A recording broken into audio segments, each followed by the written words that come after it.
2026년 3월 태평양 한가운데에서 믿기 힘든 일이 벌어졌다. 세계 최강이라 불리던 미 해군의 최신 핵항공모함이 단 하나의 문제 때문에 움직이지 못하게 된 것이다. 적의 미사일도 아니었고 잠수함 공격도 아니었다. 터진 것은 단지 내부 배관이었다. 그러나 그 결과는 상상 이상이었다. 기관실이 오물로 잠기기 시작했고 수천 명의 수병들이 그 안에서 고립됐다. 13조 원짜리 거대한 전투기계가 단 한 번의 전투도 하지 못한 채 바다 위에서 멈춰 서버린 순간이었다. 문제는 그 다음이었다. 그 거대한 항공모함을 수리할 수 있는 장소가 어디냐는 질문이었다. 미국 본토의 조선소들은 이미 포화 상태였고 대형 도크는 사실상 비어있지 않았다. 세계를 통틀어 그 규모의 항공모함을 받아들일 수 있는 시설은 단 하나뿐이었다. 대한민국 경상남도 거제도에 있는 하나오션 조선소였다. 세계 조선산업이 인정한 초대형 도크였다. 보통의 상황이라면 선택은 단순했을 것이다. 미국은 즉시 한국의 도움을 요청했을 것이다. 동맹국이었고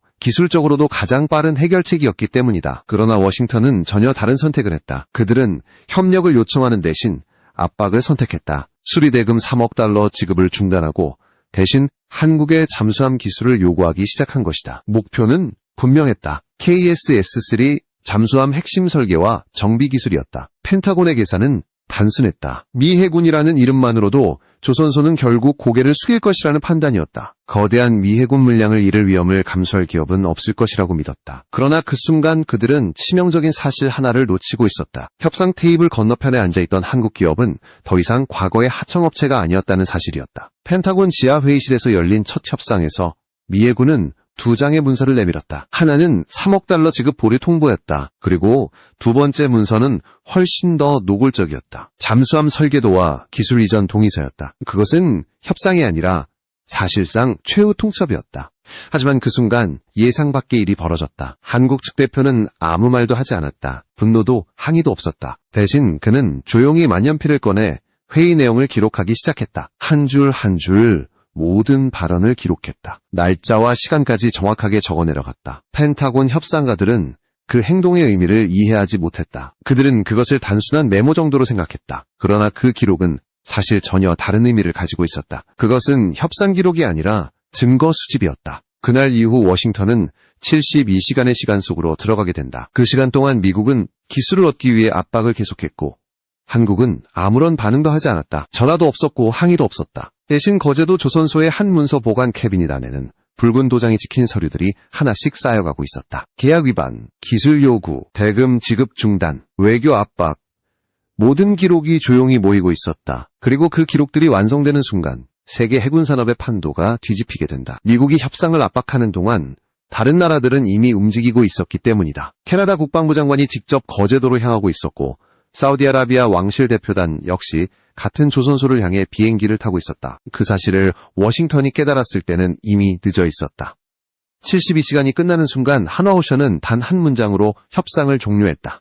미 해군과의 계약은 전면 무효화되었습니다. 그리고 같은 시간 거제도 조선소의 VIP 도크 위에서는 전혀 다른 장면이 펼쳐지고 있었다. 미국 국기가 내려가고 캐나다의 붉은 단풍잎 깃발이 천천히 올라가고 있었다. 그 옆에는 사우디아라비아의 초록색 국기가 함께 펄럭이고 있었다. 미국이 기술을 요구하며 시간을 끌던 그 72시간 동안 한국은 이미 다음 계약을 준비하고 있었던 것이다. 그 계약 규모는 60조 원. 그리고 그 사건은 단순한 조선산업의 거래가 아니었다. 그것은 세계 해군 전략의 균형을 바꾸는 순간이었다. 세계 최강이라 불리던 미 해군이 단 하나의 협상에서 모든 것을 잃어버린 사건이었다. 그 이야기는 한 통의 전화에서 시작되었다. 새벽 4시 태평양 함대사령관의 절박한 전화였다. 태평양 함대사령관의 전화가 걸려온 시간은 새벽 4시였다. 워싱턴의 펜타곤 상황실은 그때까지도 조용했다. 하지만 전화 한 통이 모든 것을 뒤집어 놓았다. 통신선 너머로 들려온 목소리는 평소와 전혀 달랐다. 미 해군 제독의 목소리에는 분명한 긴장이 담겨 있었다. 문제는 단순한 고장이 아니었다. 거대한 항공모함 내부의 오수 배관 시스템이 완전히 붕괴된 상태였다. 수백 미터 길이의 배관이 터지면서 기관실과 하부 격실로 오수가 역류하기 시작했다. 상황은 순식간에 통제 불능 상태로 변했다. 항공모함 내부의 전력 장비와 전자 시스템이 오염되기 시작했고 일부 구역은 접근 자체가 불가능해졌다. 항공모함이라는 전투 플랫폼은 단순한 배가 아니다. 그것은 수천 개의 전기 시스템과 통신 장비, 항공 통제 장치가 연결된 하나의 거대한 도시와 같다. 그런데 그 도시의 심장부가 오염되기 시작한 것이다. 그 순간 미 해군은 깨닫게 되었다. 이 문제는 바다 위에서 해결할 수 있는 문제가 아니라는 사실을. 현장 기술팀은 긴급 점검을 진행했다. 결과는 충격적이었다. 내부 배관 네트워크의 상당 부분이 오염되었고 일부 장비는 완전히 분해해 세척하지 않으면 복구가 불가능한 상태였다. 이는 단순한 정비가 아니라 대형 조선소 도크에 들어가 선체의 일부를 해체해야 하는 수준의 수리였다. 하지만 더 큰 문제가 있었다. 항공모함이 들어갈 수 있는 도크가 어디에 있느냐였다. 미국 서해안의 주요 조선소들은 이미 장기간 정비 일정으로 꽉 차 있었다. 노퍽과 샌디에이고의 도크 역시 대형 함정 정비로 수년치 일정이 밀려 있었다. 미 해군 기술국은 세계 모든 대형 조선소 데이터를 검토하기 시작했다. 일본 조선소 몇 곳이 후보로 거론되었다. 하지만 항공모함을 완전히 받아들일 수 있는 도크 깊이와 길이를 동시에 만족시키는 시설은 거의 없었다. 그리고 결국 하나의 이름이 다시 등장했다. 대한민국 거제도점 거제도에 위치한 한화오션 조선소였다. 이 조선소는 세계 최대 규모의 초대형 도크를 보유하고 있었다. 초대형 LNG 운반선과 해양 플랜트, 그리고 군함까지 동시에 건조할 수 있는 시설이었다. 도크 길이와 깊이는 미 해군 항공모함을 수용하기에도 충분했다. 워싱턴 내부에서는 즉시 논의가 시작되었다. 문제는 단순한 기술 문제가 아니었다. 정치적 문제였다. 미국의 상징과도 같은 핵항공모함을 외국 조선소에 맡긴다는 사실 자체가 엄청난 정치적 파장을 일으킬 수 있었다.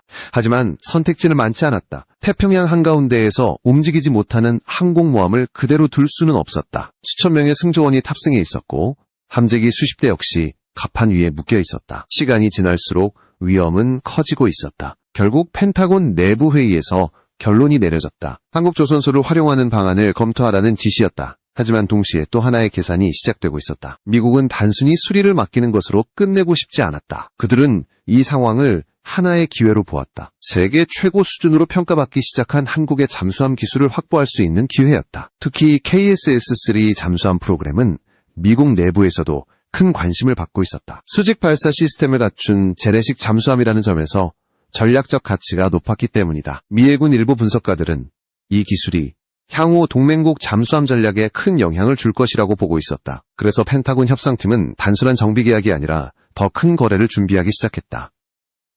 수리 계약과 기술 협상을 동시에 묶는 전략이었다. 겉으로는 항공모함 정비 요청이었다. 하지만 실제 목표는 잠수함 기술 접근이었다. 그 계획이 완성된 뒤 협상팀은 한국으로 향할 준비를 시작했다. 그때까지 그들은 한 가지 사실을 확신하고 있었다. 미 해군의 항공모함을 거절할 조선소는 세상에 없을 것이라는 확신이었다. 캐나다.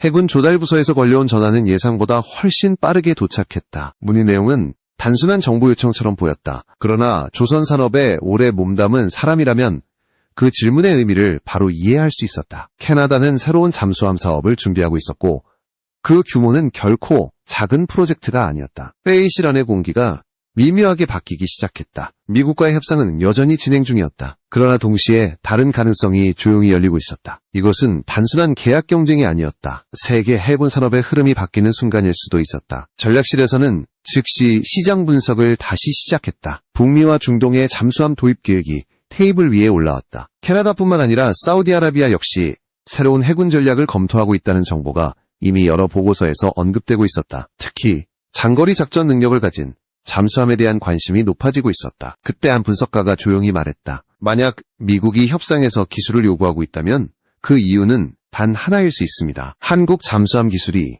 이미 세계 시장에서 전략적 가치를 가지기 시작했다는 의미입니다. 그 말은 곧 다른 의미도 가지고 있었다. 이 기술을 넘겨주는 순간 경쟁력이 사라질 수도 있다는 뜻이었다. 잠수함 시장은 단순한 장비 판매가 아니라 기술과 신뢰로 이루어진 장기 산업이었다. 회의실 벽에 걸린 대형 스크린에는 세계 잠수함 시장의 지도가 표시되고 있었다. 유럽, 북미, 중동, 아시아 여러 지역에서 향후 수십 년 동안 잠수함 도입 계획이 검토되고 있었다. 그 총 규모는 수백조 원에 달할 가능성이 있었다. 그리고 그 시장의 중심에는 새로운 기준이 등장하고 있었다. 수직 발사 시스템을 갖춘 재래식 잠수함이었다. KSS-3 프로그램이 바로 그 모델이었다. 전략실 책임자는 한동안 아무 말도 하지 않았다. 대신 조용히 스크린에 표시된 숫자들을 바라보고 있었다. 미국이 요구하는 기술의 가치가 무엇인지 계산하고 있는 듯했다. 잠시 후 그는 조용히 입을 열었다. 만약 우리가 이 기술을 지킨다면 시장은 어떻게 될까? 질문은 단순했지만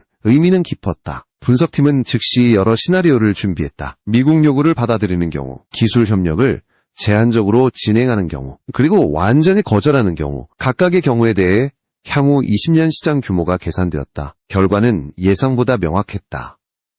기술을 유지하는 경우 한국 조선 산업의 잠수함 시장 점유율은 크게 증가할 가능성이 있었다. 특히 캐나다와 중동 국가들이 새로운 고객으로 등장할 가능성이 높았다. 반대로 기술을 이전하는 경우 상황은 달라졌다. 미국 조선 산업이 동일한 기술을 활용하게 되면 경쟁 구도는 완전히 바뀔 수 있었다. 그 순간 회의실 안의 분위기가 달라졌다. 이것은 단순한 정비계약 협상이 아니었다. 수십 년 동안 이어질 산업 경쟁의 출발점일 수도 있었다. 그때 전략실 책임자가 다시 말했다.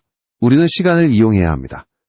그 말의 의미는 명확했다. 미국이 서두르고 있다면 그 이유가 있을 것이다. 그리고 그 시간 동안 우리는 다른 선택지를 준비할 수 있다. 그날 이후 하나오션 내부에서는 조용한 준비가 시작되었다. 겉으로는 아무 변화도 없는 것처럼 보였다. 그러나 전략실에서는 여러 국가와의 접촉 가능성을 검토하기 시작했다. 캐나다, 사우디아라비아, 그리고 몇몇 유럽 국가들점 모든 가능성이 하나씩 정리되고 있었다. 그리고 바로 그때 워싱턴에서 두 번째 문서가 도착했다. 이번에는 협상 요청이 아니라 압박에 가까운 내용이었다. 미 해군은 정비 대금 지급을 보류하겠다는 통보를 보낸 것이다.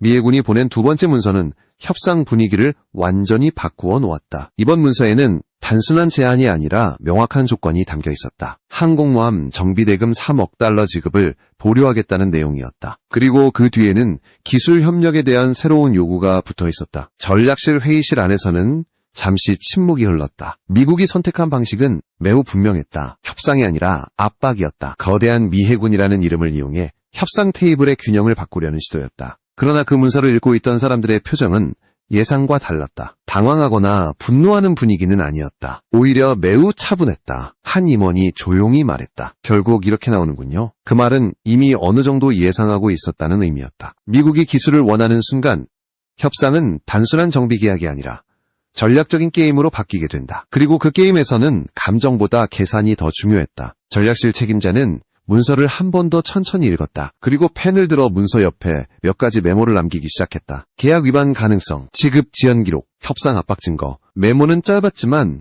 의미는 분명했다. 그 순간 회의실 안에서 중요한 결정이 내려졌다. 미국과의 협상을 즉시 중단하지 않는다. 그러나 어떤 기술 정보도 제공하지 않는다. 대신 모든 대화와 문서를 기록한다. 그리고 그 기록을 국제계약 기준에 맞게 정리한다. 이 결정은 단순한 대응이 아니었다. 장기 전략의 시작이었다. 조선 산업에서 계약 기록은 매우 강력한 무기가 될 수 있었다. 특히 대형 군함 계약에서는 국제 규정과 법적 책임이 매우 중요하게 작용한다. 며칠 후 미국 협상팀이 직접 한국에 도착했다. 거제도 조선소 회의실에서 첫 공식 협상이 시작되었다. 테이블 한쪽에는 미 해군과 펜타곤 관계자들이 앉아 있었다. 반대편에는 하나오션 경영진과 기술 책임자들이 자리하고 있었다. 회의는 겉보기에는 매우 차분하게 진행되었다. 미국 측 대표가 먼저 입을 열었다. 항공모함 정비 일정이 매우 긴급한 상황이며 양측의 협력이 필요하다는 설명이었다. 그 말 자체는 틀린 내용이 아니었다. 실제로 항공모함의 상태는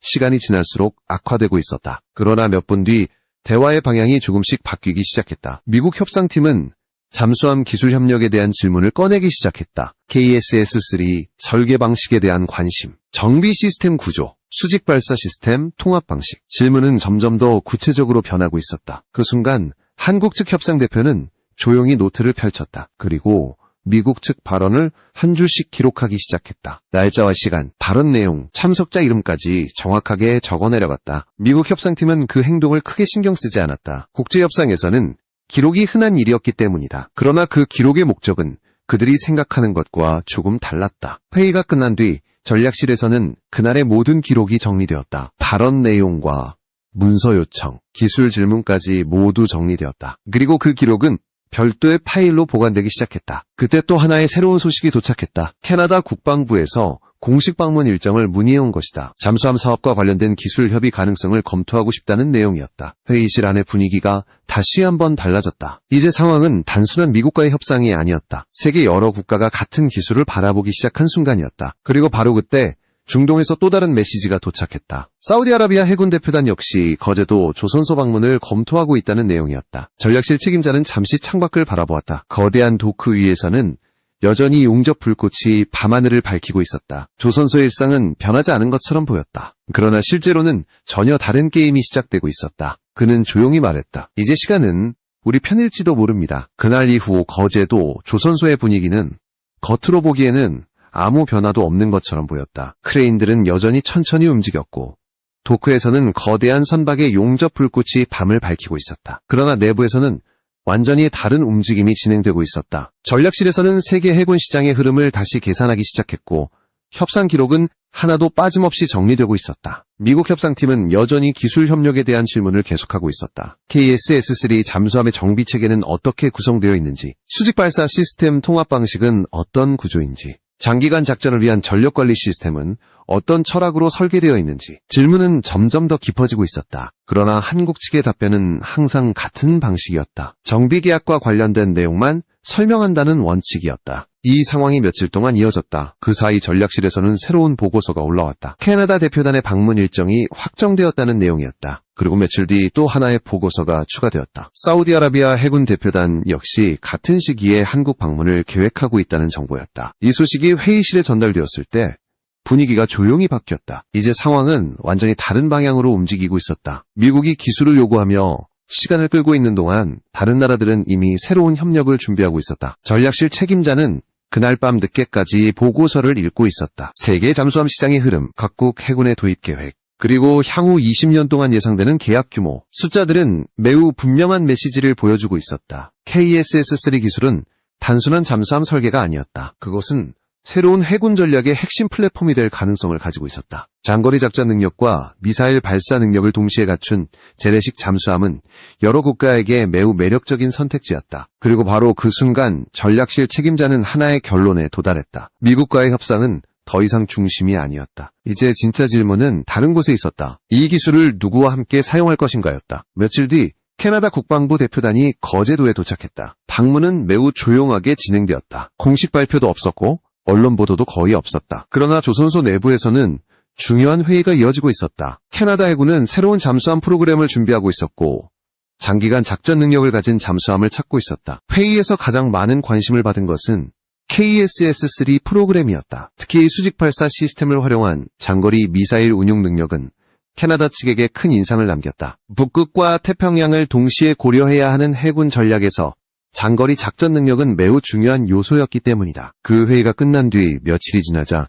또 다른 대표단이 거제도에 도착했다. 이번에는 사우디아라비아였다. 중동 국가들은 최근 해군 전략을 빠르게 강화하고 있었고 잠수함 전력 역시 중요한 요소로 떠오르고 있었다. 거제도 조선소의 VIP 회의실에서는 연속된 회의가 이어졌다. 캐나다 대표단, 사우디아라비아 대표단, 그리고 여러 국가의 군사 관계자들, 그 사이 미국 협상팀은 점점 더 조급해지기 시작했다. 항공모함 정비 문제는 여전히 해결되지 않은 상태였다. 시간이 지날수록 내부 장비의 손상 가능성은 커지고 있었다. 그러나 기술 협상은 전혀 진전되지 않고 있었다. 마침내 워싱턴에서 새로운 메시지가 도착했다. 협상 기한을 정하겠다는 통보였다. 72시간 안에 기술 협력 문제를 정리하지 않으면 정비 계약 자체를 재검토하겠다는 내용이었다. 그 문서를 읽은 뒤 전략실에서는 다시 한번 회의가 열렸다. 회의는 오래 걸리지 않았다. 이미 결론은 거의 정해져 있었기 때문이다. 72시간이 지나던 날 아침 하나오션은 공식 답변을 보냈다. 문장은